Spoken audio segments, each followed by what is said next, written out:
Hello and welcome in, my cozy little nuggies. Welcome to day one of Foxmas. For the next 12 days, we're going to be slowing it down, leaning into the warmth of the season with some stories, some winter themed games, and little moments that kind of make you miss home. Tonight, we're starting with a classic.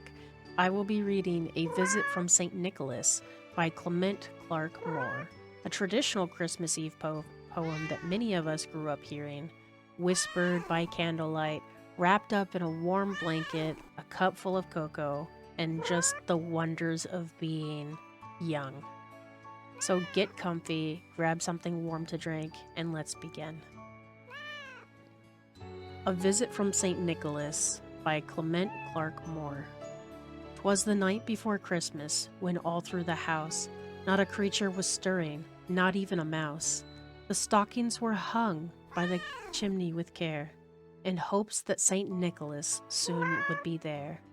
The children were nestled, all snug in their beds, while visions of plums danced in their heads, and Mamma in her kerchief and me in my cap had just settled our brains for a long winter's nap. When out on the lawn there arose such a clatter, I sprang from my bed to see what was the matter. Away to the window I flew like a flash, tore open the shutters and threw up the sash.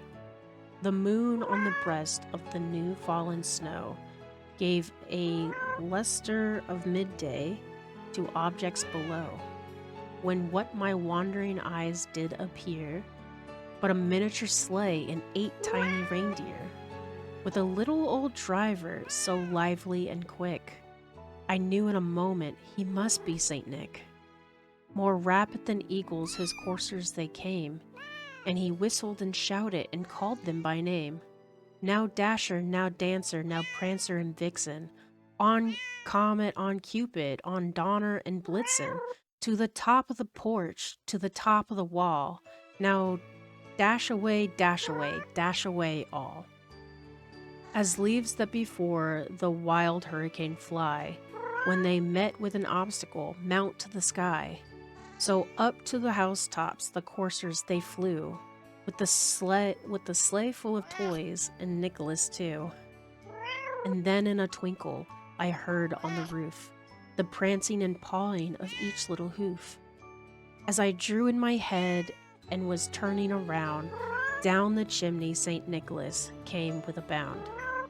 He was dressed all in fur, from his head to his foot, and his clothes were all tarnished with ashes and soot.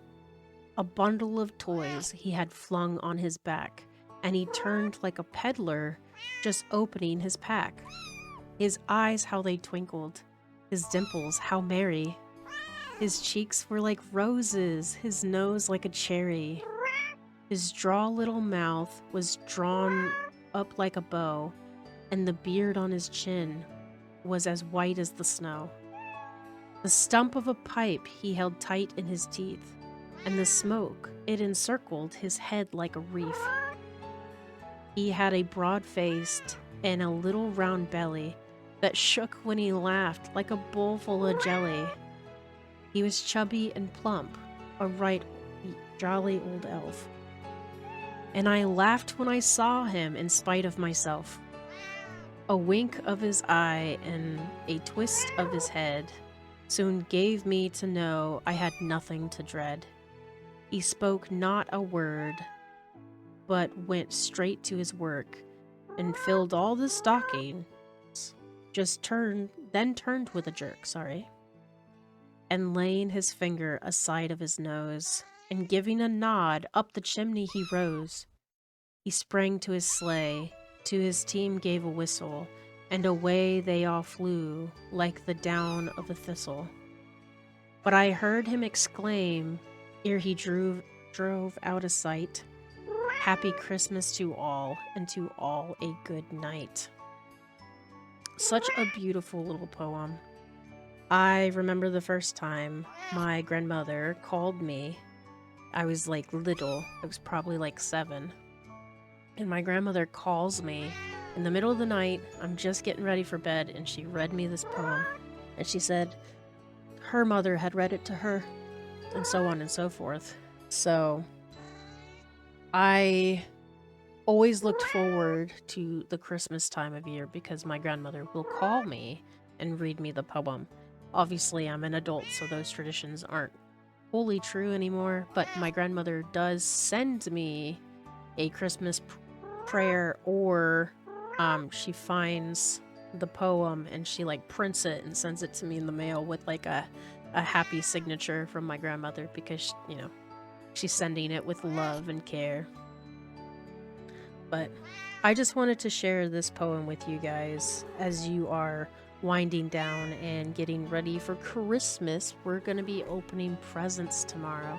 How exciting! It's going to be great. That brings us to the end of day 1 of Foxmas.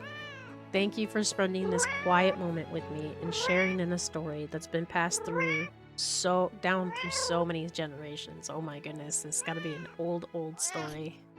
I hope it has brought you a little calm, maybe a little bit of nostalgia, and a soft smile before the night settles in.